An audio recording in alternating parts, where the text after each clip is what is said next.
Bismillahirrahmanirrahim. Assalamualaikum warahmatullahi wabarakatuh. Alhamdulillahirrahmanirrahim. First of all, let's say thank Allah because Allah is given us message blessings. And secondly, may salat and salam Allah be given to Prophet Muhammad sallallahu alaihi wasallam, who has guided us from Jahiliyah era into Islamic era. Let me introduce myself. My name is Kusrina Octaviani, but you can call me Kusorini. I'm from English Education Class B from 5 semesters. Now I want to practice dialogue 1, dialogue 3, dialogue 4, dialogue 5. Okay. For subject or course basic translation. Dialogue 3. Good morning, Mrs. Gunawan. I'm Dr. Chang. I'm the one who will do the operation on your husband's heart. Selamat pagi, Mrs. Gunawan. Aku Dr. Chang. Akulah yang akan mengoperasi jantung suamimu. Alright, terima kasih dokter. Apakah jantungnya akan membaik? His condition is stable and his spirit is high. So don't worry. I will do the best I can. Kondisinya stabil dan semangatnya tinggi, jadi jangan khawatir, kata Dr. Chang. Aku akan melakukan yang terbaik yang aku bisa. Alright, Miss Gunawan. Kalau boleh tanya, apakah yang akan dioperasi? Apanya yang akan dioperasi? Apakah dokter akan mengeluarkan jantungnya untuk dioperasi? As I told you and your husband before, it's the blood capillaries which the blood clottings were found in these capillaries. This was what caused the main attack 2 months ago.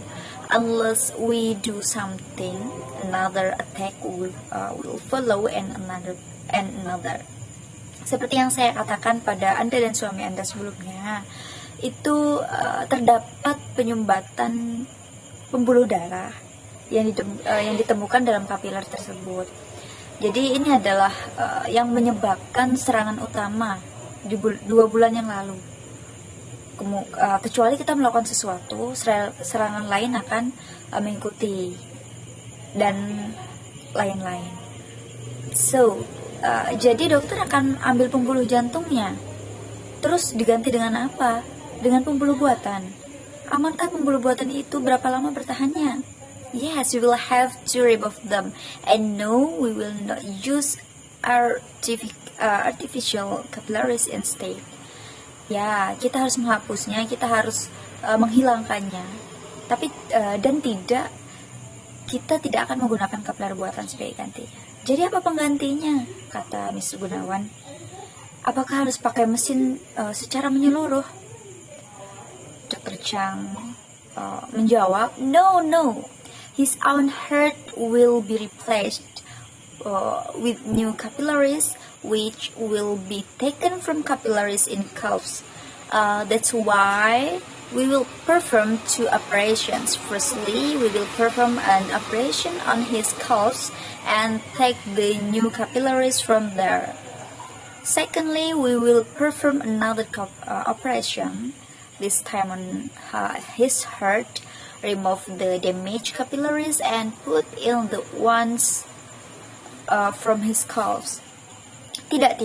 Hatinya akan diganti dengan kapiler yang baru, yang akan diambil dari kapiler dari betis. Itulah sebabnya kita akan melakukan 2 operasi. Operasi pertama kita akan melakukan operasi pada betisnya dan mengambil kapiler baru dari sana. Yang kedua kita akan melakukan operasi lain. Kali ini di hatinya, menghapus kapiler, menghilangkan kapiler yang rusak dan memasukkan ke dalam yang dari betisnya tadi. Kapiler yang dari betisnya akan dimasukkan ke dalam hati, maksudnya begitu. Apakah itu tidak akan mengganggu kakinya nanti? Apakah dia akan lumpuh kalau pembuluhnya diambil dari sana? Kata Mr. Gunawan. That's not the case. He will still be able to walk as normal. Itu tidak terjadi. Dia masih bisa berjalan seperti biasa, kata Dr. Chang. Apakah darahnya akan dipompa keluar? Apakah akan dibuang? Dia akan dapat darah baru? Kalau begitu saya harus mencari donor darah yang bersih dari virus HIV. Kata Mrs. Gunawan, we will pump his blood out of the heart. That's true. But we won't need new blood. His own blood will be replaced after the transplant. Kita akan memompa darahnya keluar dari jantung. Ya, itu benar. Tapi kita tidak perlu darah baru. Darahnya sendiri akan diganti setelah transplantasi. Terima kasih dokter, kata Mrs. Gunawan. And good, please don't worry. Baik, jangan khawatir, kata Dr. Chan. Okay, that's dialogue 3. And now we continue to dialogue 4. Alright. Good morning, Mrs. Hermanto. How are you today? Selamat pagi, Nyonya Hermanto. Bagaimana kabarmu hari ini? Saya takut sekali. Ini pertama kalinya saya masuk rumah sakit. Apakah saya akan dioperasi? Kata Nyonya Hermanto. There's nothing to be worried about. It's just a minor operation. Tidak ada yang perlu dikhawatirkan. Ini hanya... Alright, we continue to dialogue for... There is two people. The conversation here. Alright. Good morning, Mrs. Hermanto. How are you today? Selamat pagi, Nyonya Hermanto. Bagaimana kabarmu hari ini? Saya takut sekali. Ini pertama kalinya saya masuk rumah sakit. Apakah saya akan dioperasi? Kata Nyonya Hermanto. There is nothing to be worried about. It's just a minor operation. Tidak ada yang perlu dikhawatirkan. Ini hanya operasi kecil. Saya tidak mau dioperasi, apalagi operasi kandungan. Karena saya masih ingin punya anak. Kalau dioperasi nanti saya tidak bisa punya anak, kata Nyonya Hermanto. As I said, it's only a minor operation. Seperti yang aku bilang, ini hanya operasi kecil. Pokoknya nggak mau dioperasi, katanya Hermanto. Saya baru menikah beberapa minggu. Kalau sampai saya nggak bisa punya anak, saya khawatir suami saya akan menceraikan saya dan mencari istri lain. But of course, you will able to have children. Tentu saja kamu akan bisa memiliki anak. Kalau begitu, untuk apa saya dioperasi? Mengapa tidak diobati atau disuntik saja? Kata Nyonya Hermanto. But your ultrasound test indicate there is a cyst on your right ovary. Tapi dalam tes USG Anda menunjukkan bahwa ada kista di ovarium kanan Anda. Kemudian dijawab, oh begitu. Apa hubungannya dengan sakit saya? That's what caused the acute pain. Itulah yang menyebabkan rasa sakit akut. Apakah saya akan langsung dioperasi sekarang? Tanyanya Hermanto. Not right away. Because of your history of dysmenorrhea, we have to make a laparoscopic examination.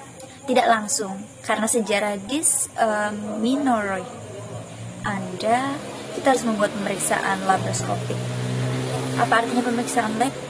Apa itu tadi dan untuk apa? It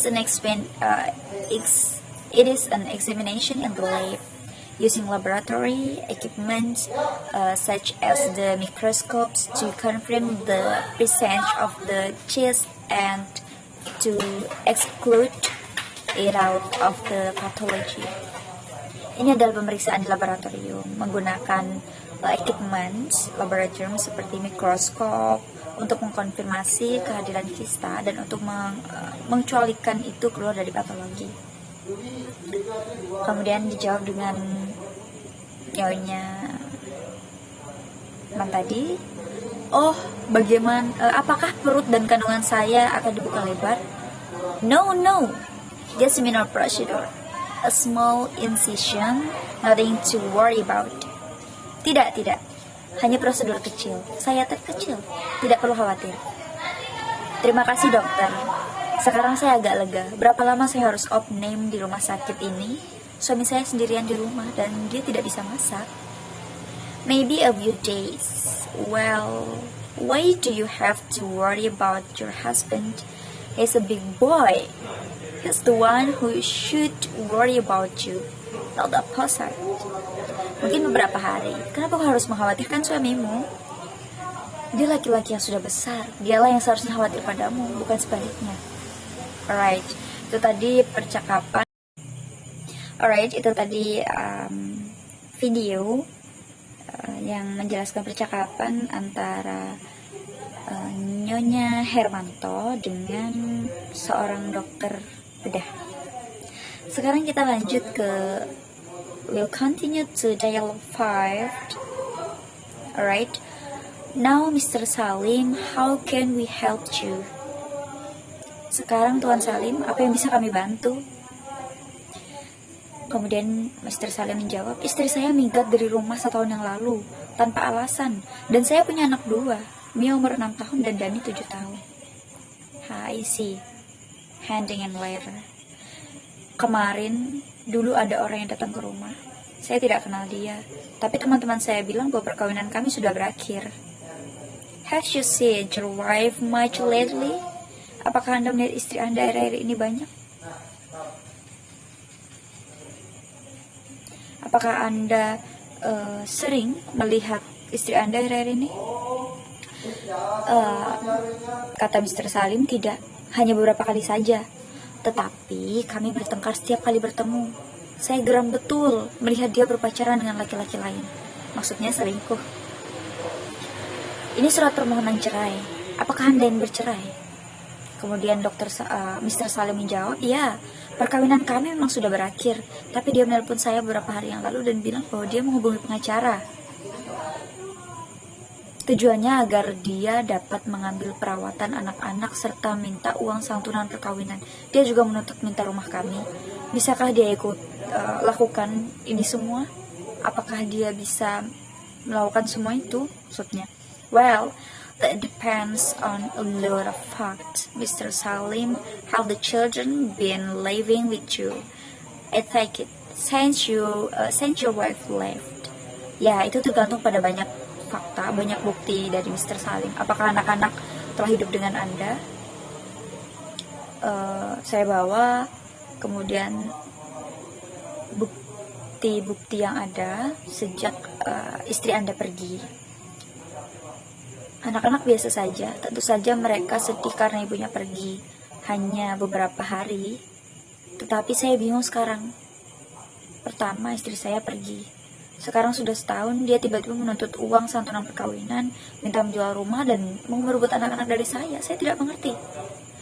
Juga bagaimana dia bisa dibiarkan dia hidup dalam dosa begitu. Kalau di Jawa mana bisa dia menuntut. Soalnya dia minggat dari rumah. Saya mengerti penderitaan Bapak, kata pengacara. Namun, hukum di Australia menyatakan bahwa satu-satunya alasan perceraian adalah apabila suatu perkawinan sudah betul-betul tidak dapat diperbaiki lagi. Ini terbukti apabila suami istri sudah berpisah dan hidup sendiri-sendiri selama setahun. Tidak ada pihak yang dipersalahkan dalam hal ini. Hukum yang aneh, kata Mr. Salim. Dia yang minggat, kok dia yang salah? Yang disalah? Maksudnya, hukum yang aneh, dia yang minggat. Kan dia yang salah. Kemudian pengacara bilang, not in Australia. Tidak di Australia. Mungkin di kota lain begitu, namun di Australia tidak. Okay, I think like that. 3 conversation, 3 percakapan yang sudah saya bacakan tadi, ya mungkin agak belibet sedikit, tapi mudah-mudahan dapat dipahami. Alright, I say thank you for your attention, thank you for watching, and sorry if there are mistakes. Bila itu hidayah, assalamualaikum warahmatullahi wabarakatuh. See you.